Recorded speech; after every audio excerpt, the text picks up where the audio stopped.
വിദേശ രാജ്യങ്ങൾക്ക് മാനുഷിക സഹായം നൽകാൻ ദൗത്യമുണ്ടായിരുന്ന US ഏജൻസി ഫോർ ഇന്റർനാഷണൽ ഡെവലപ്മെന്റിന് താഴിട്ട് US പ്രസിഡന്റ് ഡൊണാൾഡ് ട്രംപും ആത്മസുഹൃത്ത് ശതകോടീശ്വരൻ ഇലോൺ മസ്കും. ഈ ആഴ്ചയാണ് US എയ്ഡ് പൂട്ടാൻ ട്രംപ് പച്ചക്കൊടി വീശിയത്. തിങ്കളാഴ്ച രാവിലെ ഉണർന്ന US എയ്ഡ് ജീവനക്കാർ ഞെട്ടിപ്പോയി.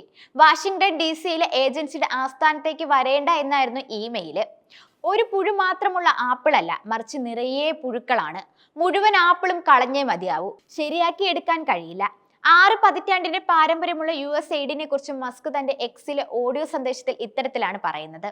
ഞങ്ങളത് അടച്ചുപൂട്ടുകയാണ്, അർദ്ധശങ്കയില്ലാതെ മസ്ക് വ്യക്തമാക്കി. ട്രംപുമായുള്ള കൂടിയാലോചനയിലാണ് തീരുമാനമെടുത്തതെന്നും ടെസ്ല സ്പേസ് എക്സ് മേധാവി പറഞ്ഞു. 2016 കണക്ക് പ്രകാരം ഏകദേശം 10,235 ജീവനക്കാർ US എയ്ഡിന്റെ ശമ്പളം പറ്റുന്നുണ്ട്. 130ഓളം രാജ്യങ്ങൾക്ക് വികസനത്തിനും സഹായത്തിനുമായി ഫണ്ട് നൽകുന്ന ഏജൻസിയാണ് US എയ്ഡ്. ഈ സാമ്പത്തിക വർഷം $28.3 ബില്യൺ വിദേശ സഹായത്തിനായി പ്രസിഡന്റ് ബജറ്റ് ആവശ്യത്തിൽ രേഖപ്പെടുത്തിയിരിക്കുന്നത്. 600ഓളം ജീവനക്കാർ രാത്രിക്ക് രാത്രി ഏജൻസിയുടെ കമ്പ്യൂട്ടർ സംവിധാനത്തിൽ നിന്ന് പുറത്താവുകയായിരുന്നു. കമ്പ്യൂട്ടർ സംവിധാനത്തിൽ അവശേഷിച്ചവർക്ക് കിട്ടിയ മെയിലാകട്ടെ ആസ്ഥാന കെട്ടിടം തിങ്കളാഴ്ച അടച്ചുപൂട്ടുമെന്നുമായിരുന്നു. US എയ്ഡിന്റെ വെബ്സൈറ്റും തിങ്കളാഴ്ച പ്രവർത്തിച്ചിട്ടില്ല. ട്രംപ് ഭരണകൂടം 2 ഉന്നത USAID സുരക്ഷാ ഉദ്യോഗസ്ഥരെ അവധിയിൽ പറഞ്ഞുവിട്ടതിന് പിന്നാലെയാണ് ഓഫീസ് പൂട്ടിയത്. ജോൺ ബൂർഹീസും ഡെപ്യൂട്ടി ബ്രയൻ മക് ഹില്ലുമാണ് ഇവർ. ഇലോൺ മസ്കിന്റെ നേതൃത്വത്തിലുള്ള ഡിപ്പാർട്ട്മെന്റ് ഓഫ് ഗവൺമെന്റ് എഫിഷ്യൻസിയുടെ പരിശോധനാ സംഘങ്ങൾക്ക് രഹസ്യരേഖകൾ നൽകാൻ വിസമ്മതിച്ചതിനെ തുടർന്നായിരുന്നു ഇത്. ഡോജ് സംഘം ശനിയാഴ്ച ഈ രഹസ്യരേഖകൾ നേടിയെടുത്തു. ഡയറക്ടർ എലിസബത്ത് വാറൻ ട്രംപ് ഭരണകൂടത്തിന്റെ നടപടികളെ അപലപിക്കുകയും ചെയ്തു. US എയ്ഡ് എന്നേക്കുമായി അടച്ചുപൂട്ടുകയാണെങ്കിൽ അത് ലോകമെമ്പാടും ഗുരുതരമായ മാനുഷിക പ്രതിസന്ധികൾക്ക് കാരണമാകുമെന്ന് എയ്ഡ് സംഘടനകൾ മുന്നറിയിപ്പ് നൽകി. സാമ്പത്തിക വികസനം, ദുരന്ത നിവാരണം, സുരക്ഷാ പിന്തുണ എന്നിവയ്ക്ക് സഹായം ആശ്രയിക്കുന്ന രാജ്യങ്ങൾക്ക് കാര്യമായ തിരിച്ചടികൾ നേരിടേണ്ടി വന്നേക്കാമെന്ന് സംഘടനകൾ പറയുന്നു.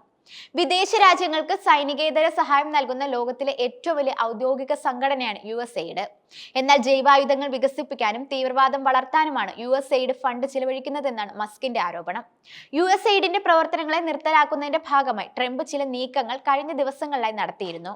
HIV, മലേറിയ, ക്ഷയം എന്നീ രോഗങ്ങൾക്കുള്ള ജീവൻ രക്ഷാ മരുന്നുകളുടെയും നവജാത ശിശുക്കൾക്കുള്ള മെഡിക്കൽ സപ്ലൈകളുടെയും വിതരണം നിർത്താൻ ട്രംപ് ഉത്തരവിട്ടിരുന്നു.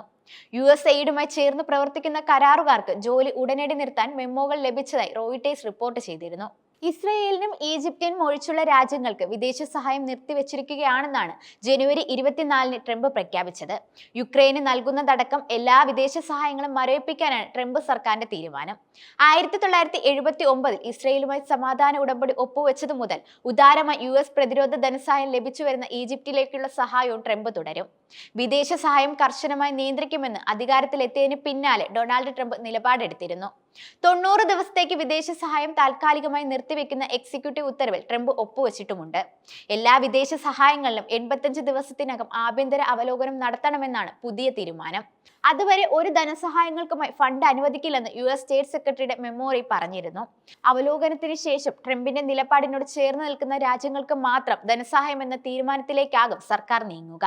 ട്രംപിന്റെ അമേരിക്ക ആദ്യം നയപ്രകാരമാണ് വിദേശ സഹായം മരവിപ്പിക്കൽ. ലോകത്ത് ഏറ്റവും അധികം പണം വിദേശ രാജ്യങ്ങൾക്ക് സഹായം നൽകുന്ന രാജ്യമാണ് അമേരിക്ക.